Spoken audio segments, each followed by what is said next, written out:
136 объектов построено в регионе по федеральной целевой программе социально-экономического развития Ингушетии. Только в Карабулаке открылись завод по производству сборно-монолитного бетона, завод полимерных труб, картонажная фабрика. Если говорить в целом о преобразовании, то нельзя не учесть реконструкцию системы водоснабжения и ряд игровых площадок, построенных по линии Роснефти. Обо всем этом подробно расскажет Рина Цичуева.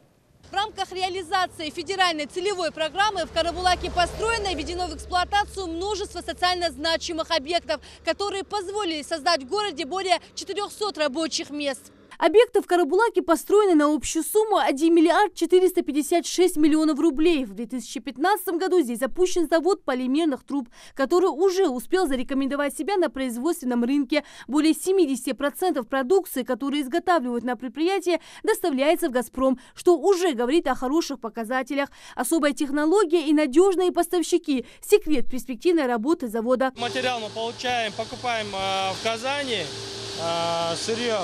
И из вот этого сырья, из вот этой полиэтиленовой крошки мы получаем трубу.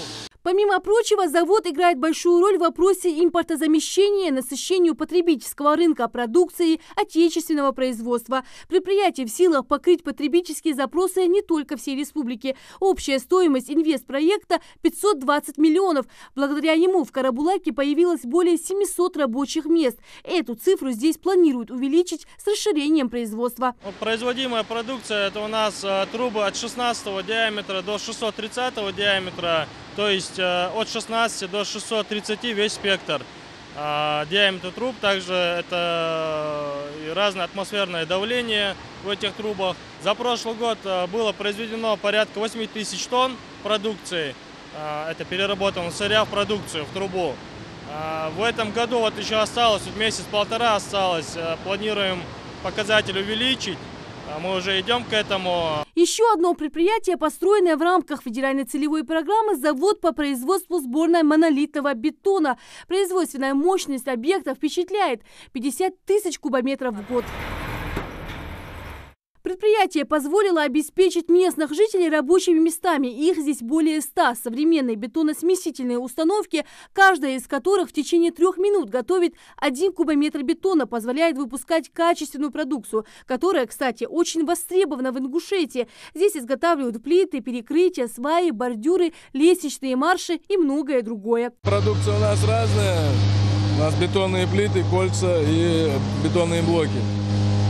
Плит мы можем сделать 4 дорожки в сутки, это в среднем около 60 плит. Также в рамках федеральной целевой программы в городе открылась и картонажная фабрика. Производство позволяет изготовить упаковки из картона различных видов. Проект был необходим не только городу, но и всей республике. В Ингушетии много предприятий, которым необходимы упаковки. Тем более здесь приемлемая цена и качественная продукция. Мы можем паковать любую продукцию в пределах наших размеров оборудования. Это и 4-клапанные ящики универсальные, и сложная высечка.